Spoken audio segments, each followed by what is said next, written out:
우리 같은 체면 문화나 보수적인 기독교에서는 말씀대로 온전히 살지 못하는 자신의 영적 실력을 정직하게 인정하는 것이 쉽지 않습니다.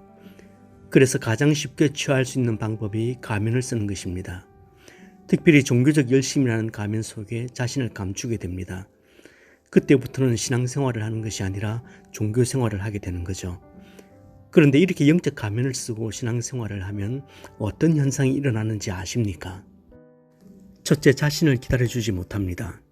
예를 들어 볼까요? 어떤 집사님이 참 미워요. 얼굴만 봐도 불편합니다.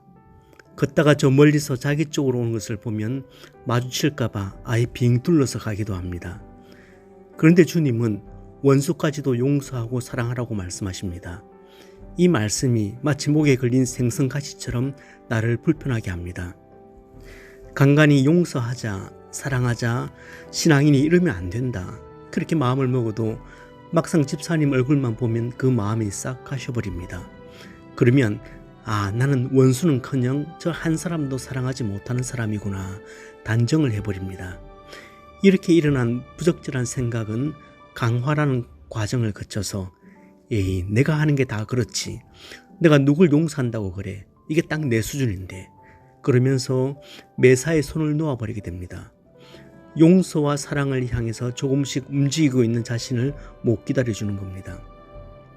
여러분, 신앙생활을 하면서 중요한 것 한 가지는 자기가 자신을 칭찬하고 격려할 줄 알아야 한다는 것입니다. 현재의 모습이 부끄러울 수 있습니다. 그러나 그 현재의 모습이 나의 전체의 모습이나 완성된 모습은 아닙니다. 하지만 말씀대로 한번 살아보려고 하는 고민이 있잖아요. 잘 되진 않지만 한번 순종해 보려고 시도해 보잖아요. 더디더라도 그 속에 작은 진보가 있다면 먼저 스스로를 칭찬하고 격려해 주시길 바랍니다. 거울을 보면서 거울 속에 있는 자신에게 이렇게 말해 보세요. 수고 많았다. 멋있다. 대단해. 애썼다. 영적 가면을 쓰고 종교 생활을 하는 사람에게서 나타나는 두 번째 현상은 타인을 기다려주지 못한다는 것입니다. 점점 이루어가야 할 지향적 말씀을 지금 당장, 그것도 계속해서 온전히 순종해야 한다고 주장합니다. 이처럼 인간의 연약함에 대한 이해와 긍휼이 없다 보니 함께 아파해 주지도 못합니다.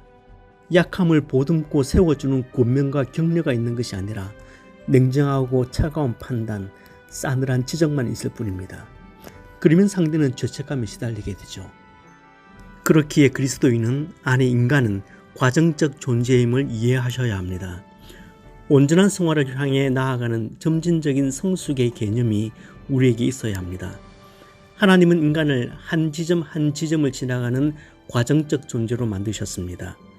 그리고 우리를 과정적 존재로 대해 주십니다.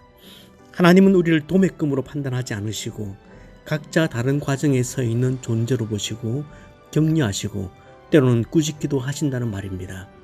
이건 굉장히 중요한 개념입니다.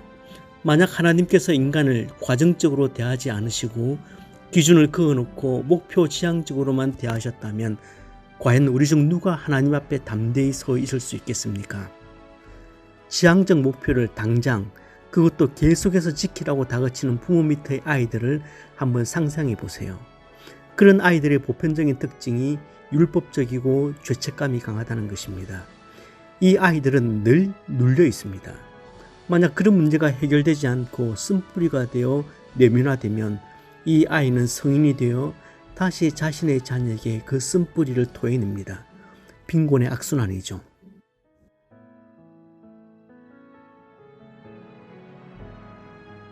그런데 우리가 서로를 과정적 존재로 이해하는 것은 너무나 중요하지만 인간을 과정적 존재로만 이해할 때 어떤 부작용이 발생하는지 아세요?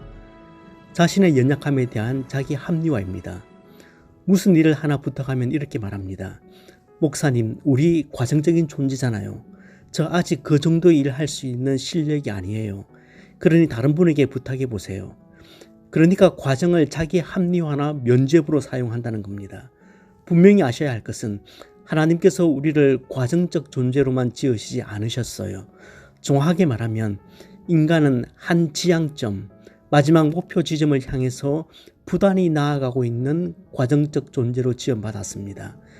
그러니까 우리는 과정적 존재이면서 동시에 지향적 존재입니다. 이것이 인간의 실존입니다. 오리를 같이 가달라고 부탁을 받거든 너 일정이 빠듯해도 그 부탁 냉담하게 거절하지 말고 심리까지도 가져라. 이런 말씀 앞에서 나는 평균적으로 얼마를 함께 가질 수 있는 사람입니까? 이 질문에 나는 오리를 가질 수 있는 사람입니다. 나는 7리쯤 동행해 줄 수 있는 사람입니다. 라는 답은 50점짜리 답입니다. 이제는 이렇게 말씀하셔야 합니다. 지금 나는 오리를 가질 수 있지만 5.5리를 가고자 애쓰고 있습니다. 과정적이면서 동시에 지향적이어야 한다는 말입니다. 그런데 과정적 존재와 지향적 존재 사이에는 늘 긴장이 존재합니다. 당연하죠. 지향적 목표와 현재 나의 실력 사이에는 긴장과 갈등이 있을 수밖에 없습니다. 그러나 이때 발생하는 갈등 때문에 나는 아직도 이거밖에 되지 않구나. 내가 믿음이 너무 없구나. 그런 죄책감을 가질 필요가 없습니다. 오히려 지향점을 향해 나아가는 과정에서 긴장하고 갈등을 겪는다는 말은 내가 살아있는 그리스도인이라는 증거입니다. 그렇다면 늘 이런 긴장과 갈등 때문에 피곤해야 하느냐 질문하신다면 이렇게 말씀드리고 싶어요.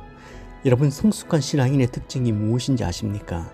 첫째는 신앙이 깊어지면 깊어질수록 지향적 목표를 따라 살아가는 것이 자연스러워집니다. 성숙한 신앙인의 또 다른 모습 중에 하나는 자신을 둘러싼 바깥의 일들이 자신에게 크게 영향을 주지 못한다는 것입니다. 우리는 과정에서 지향을 향해 오늘도 순례걸음을 옮기고 있습니다.